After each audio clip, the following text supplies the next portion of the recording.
أعوذ بالله من الشيطان الرجيم بسم الله الرحمن الرحيم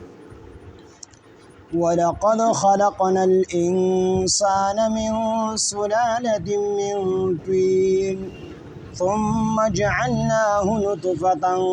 في قرار مكين ثم خلقنا النطفة علقة فخلقنا العلقة مضغة فخلقنا المضغة عظاما فكسونا العظام لحما ثم أنشأناه خلقا آخر فتبارك الله أحسن الخالقين ثم إنكم بعد ذلك لميتون ثم إنكم يوم القيامة تبعثون صدق الله العظيم رب اشرح لي صدري ويسر لي أمري واحلل عقدة من لساني يفقهوا قولي رب زدني علما سبحانك لا علم لنا إلا ما علمتنا إنك أنت العليم الحكيم سورة مؤمنون اتلسم سپارہ آیات نمبر 12 ولقد خلقنا الانسان من سلالة من طين دی آیاتون مبارکو کی اللہ رب العزت د انسان د زندگی 15 دورونه ذکر کی چې انسان باندې 15 دورونه راځي لومبني دور د انسان د خور نه دی چې الله تعالی د انسان د خور نه پیدا کړی دی ان حضرت آدم علیه السلام هغه الله تعالی د تور خور نه د تور خټه نه الله تعالی پیدا کړی دا تخلیق د تور خټه نه کړی دی بیا مادر رحم یعنی د مور چې کوم بچیدانه وي دا لومبه نطفه وي او دا نطفه هم د خټې نه پیدا کیږي یعنی کوم څیزونه چې د خاورې نه راوځي هغه د انسان دپاره غذا خوراک جوړ شي او د هغې خوراک نه چې کوم دی بیا نطفه جوړه شي او بیا دغه نطفه د مور رحم ته چې کوم دی ورداخله شي نو دغه د مور د رحم دا دور بیا دریم چې کوم دی د روح د اچولو دور او څلورم د روح د اچولو دریم د روح د اچولو دور چې کله روح به د انسان کې ورواچولی شي او د دنیوي زندگی شروع شي او څلورم برزخی زندگی یعنی د مرګ نه راواخلي تر قیامت پورې دا بیا برزخی زندگی ده او بیا پنځم اخروی زندگی د قیامت نه قبله دا ټول بیا اخروی زندگی ده دا 15 دورونه ذکر کیږي خو بیا په دې 15 دورونو کې د دویم دور دا بیا ځان له 15 دورونو باندې مشتمل دی د رحم د مور د بچیدانې دور انسان خوراک وکي د ځمکې نه خوراک راوچت شي هغه خوراک دی اخري د میوو په شکل کې د غلې په شکل کې هغه دی اخري د هغې نه نطفه جوړه شي بیا دغه نطفه چې کوم دی د مور رحم د چې کوم دی لاړه شي نو دا 40 ورځو پورې دقه نطفه پرته وي 40 ورځې چې په دې باندې تېرې شي نو د دې نه بیا علقه جوړه شي علقه دا د وینې جم د ویلې شي د وینې یو جم د جوړ شي چې په هغې 40 ورځې تېرې شي نو بیا د مزغه جوړه شي مزغه نو مزغه دا د غوښې ټوکړې ته ویل شي د غوښې ټوکړه ته جوړه شي او بیا چې په هغې 40 ورځې تېرې شي په دې کې بیا هډوکي ور ولګي هډوکي پیدا شي عظام بیا فکسونا العظام لحما او د هغې نه وروستو بیا په دې هډوکو باندې غوښه جوړه شي غوښه پرې راشي نو په دې کې 4 میاشتې لګي په 4 میاشتو کې انسان مکمل تیار شي 4 میاشتو کې انسان مکمل طور تیار شي هغې نه وروستو الله رب العزت په دې کې روح ورواچي او د مور په خېټه کې بیا تربیت شروع شي د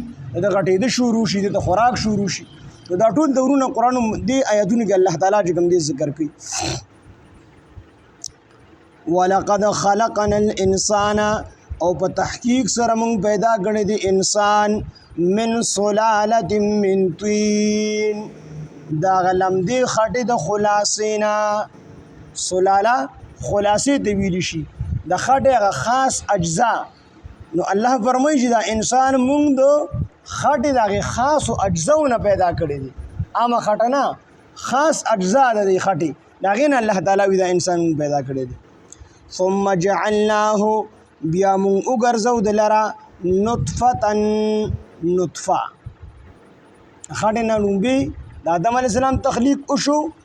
او بیا هم د انسانانو په واسطې سره چې کوم دی د خټې نه تخلیق کېږي یعنی انسان د خاورې نه چې کوم خوراک راوچت شي هغه د وجود غذا جوړه شي د هغې نه وروسته بیا د هغه نه نطفه جوړه شي نو ثم جعلناه بیا مونږ وګرځول نطفه فی قرار مکین په ځای د قراري مضبوط کې ځای د قراري مضبوط د مور بچیدانه ته مراد ده هلته کې مو دغه نطفه چې کوم دی د نطفې قرار ومونته او دا نطفه هلته کې چې کوم دی محفوظه شوله ثم خلقنا النطفه بیا مونږ وګرځوله دغه نطفه علقه مو وګرځوله علقه د وینې جم مو وګرځو جم شوې وینه مو وګرځوله فخلقنا نو بیا مونږ وګرځوله دغه علقه فخلقنا العلقه بیا مونږ وګرځوله د علقه یعنې د وینې دا جم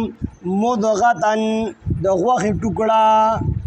ټوکړه مو وګرځوله فخلقنا المضغه بیا مونږ وګرځوله د وینې دغه ټوکړه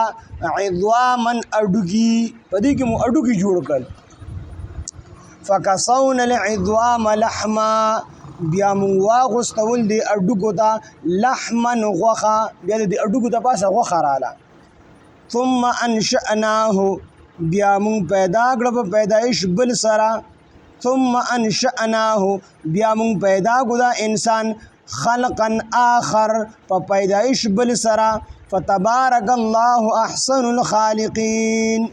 پس برکات ورکوونکي دی الله تعالی احسن الخالقین او بهترین پیدا کولو والدی الله تعالی بهترین پیدا کولو والد احسن الخالقین د دینه معتزله او استدلال کړی دي معتزله وی چې انسان د خپل افعال خالق دی یعنی دې چې کوم کارونه کوي نو دا د پیدا کړی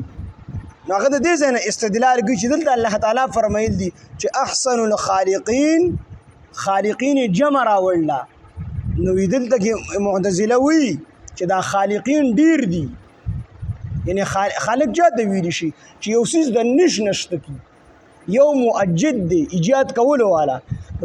خالق او په موجد کې فرق دی خالق هغه ذات ته ویل شي چې هغه یو څیز نه وي د هغې د سره هغه ماده موجوده نه وي او الله تعالی شته کی او موجد هغه چا ته ویل شي چې کوم څیزونه الله تعالی پیدا کړي هغه یو بل سره ولګي یو شی دی جوړ لکه د جاد موجد جاد ایجاد کړی دی نو هغه د اوسپنې مسپنې خو د ځان نه دي پیدا کړي دا خو الله تعالی دغه میټیریل الله تعالی پیدا کړي دي هغه ټول یو بل سره ولګي بس یو څیز جوړ کی نو په خالق او موجد کې فرق دی نو دلته کې الله تعالی احسن الخالقین معتزله وی چې د جمع راوړی دا نو دې مطلب دا دی چې دا انسان هم د خپل افعال خالق دی د دې نه معتزله دا استدلال کوي چې الله تعالی نه علاوه نورم خالقین دي موږ وایو دلته کې دا د خالقین او دا نسبت چې کوم دی دا حقیقي نه دی بلکې دا مجازي دی دا مجازي شوی دی عیسی علیه السلام خپل ځان د خلق نسبت کړی دی خو دغه خلق په معنا د ایجاد سره دی دا خلق په معنا د صنعت سره دی د جوړولو سره حقیقي معنا د خالق دا نه ده حقیقي خالق صرف یو الله تعالی دی خو بعضی وختونو کې حقیقي معنی پرې خودلی شي مجازي معنی مراد واغستلی شي نو دلته کې د خالقین مجازي معنی د نور خالق الله تعالی دی فتبارک الله احسن الخالقین رسول الله صلی الله علیه وسلم یو کاتب وحی به لیکلا مفسرون دا واقعا نقل کړل دا غنوم عبد الله بن ابي سرح نو نبی علیه السلام ورته د آیات حکم کو چې دا آیات ولیکا نو نبی علیه السلام دا آیات کوي انشأناه خلقا آخر چې دې تر ورسېد نبی اسلام خاموش شو نو هغه کاتب په خپل باندې جاری شو فتبارک الله احسن الخالقین دا غیر اختیاري په خپل باندې جاری شو نو نبی علیه السلام تو فرمایي دا وسره عمر قدم د آیات کیسه ده نو کاتب انکار وکړو وینا ودا خو زما په خوله باندې هسې جاري شو دا خو تا ماته نه دي ویلې دا د دې آیات عیسی نه ده نبی علیه الصلاۃ والسلام ته نه دا د دې آیات عیسی ده هغه منکر شو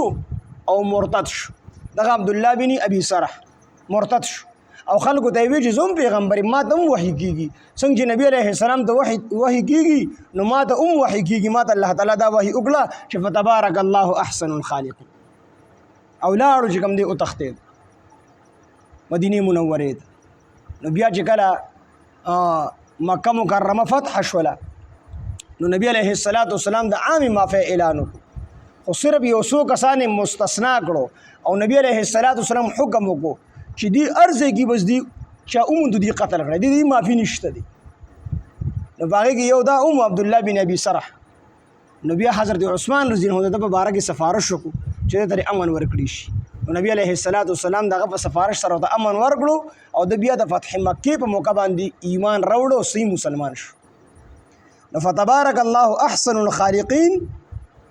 الله تعالی برکت اچونکې دی احسن الخالقین او بهترین پیدا کوونکې دی بهترین پیدا کوونکې انسان څومره خیسته پیدا کړی دی څومره خیسته ښکلی شکل دی انسان ته ورکړی لقد خلقنا الانسان فی احسن تقویم الله تعالی فرمایي ما د انسان ډیر زیات خیسته پیدا کړی ډیر زیات خیسته پیدا کړ یو بادشاہ خپل بیبي سره ناس نو ورته وی چې کو ته چیرې د سپوږمۍ نه خیسته نه کنه د سپوږمۍ نه نو ته په ما باندې طلاق کوي نو بس د بادشاہ خزه خو ډیره خیسته و خو د سپوږمۍ نه خیسته نه و کنه نو بس بادشاہ ریان شو چې ته ما سو وکړو ته ما طلاق ورکو نو علما نو علما ټول فتوا ورکړي چې خزه را باندې طلاق امام ابو حنیفه رحمت الله علیه خلق علما به چې گیر شو دی وی امام صاحب لتلو امام ابو حنیفه رحمت الله علیه نو هغه لاړو ورته وی حضرت دا کشن مخزه طلاق ورکړي ما ورته وی چې کوته د سپوږمۍ نه خیسته نه کنه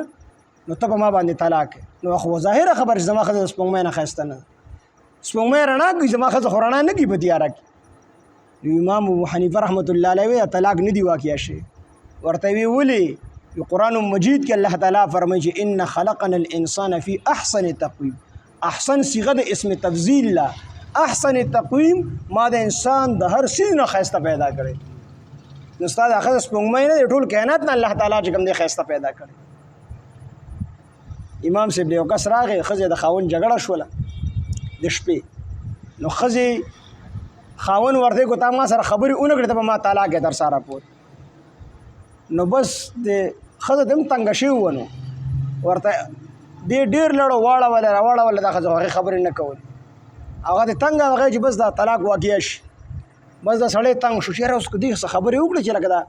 طلاق واقع نه شو خزه خبرې نه کول چې تر ساره پوری بالکل خله ته جرندواله دا سړی په منډه باندې لړ امام صاحب تاسو مسله مې کړې ده او خزه ته مې ویل چې تا تر ساره پوری ما سره خبرې اون کړې ته په ما باندې طلاق او هغه کس کړې خبرې نه کوي امام صاحب دا وړه مسله ده د لاړو کور ته کور ته ځه او امام صاحب جمعه تلای په اوچت आवाज باندې اذان شروع کو د سبا د خطونه مخ وي تر ساره پورې به سر خبرې نه کوم دا ورته کو تا ما سره تر ساره پورې خبرې ونه کی ته ما طلاق بس امام صاحب سبا خطونه مخ کړه اذان شروع چې اذان شروع کو یو بس خزي ورته کې وګورم پس طلاق واقع شو هغه ورته نه دی واقع شو امام صاحب ټیم نه مخ کې بانګ ویل سبا لا نه دی خطلی سړی د طلاقونه بچ یو کس غلا کړی و ډاکمار راغلی غلا کړی و او یو کس لیدلی دا کس دغلته موجود چې کسانو غلا کوله دله طلاق ورکړو تا وینې ته چې تا مونږ وښودلو نو په تا باندې خپله ښځه په درېو طلاقو سره طلاق په زور دې طلاق اغوست او دا هم مسله ده سړي باندې تا تماچا کېښوده ورته وایي چې طلاق وغورځوه د طلاق وغورځول په لفظ د طلاقو سره نو د باندې بیا ښځه طلاق کېږي طلاق په زور باندې هم کېږي نو د باندې دقه شانتې په زور باندې طلاق کړي خو تا مونږ وښودلو نو بس په تا باندې خپله ښځه طلاق د ده نه اقرار واغست دې پولیسو راګیر کو چې لکه سړی خو تا لیدلی دی کسان دې لیدلی دي ما کسان بخی او دغه ښودلی نه شو امام صاحب له راغی امام صاحب ته وایي چې دقه شان کسان ما لیدلی دي خو ما ته چې کوم دی طلاق را باندې غورځولي دي چې ته مونږ ښایې نه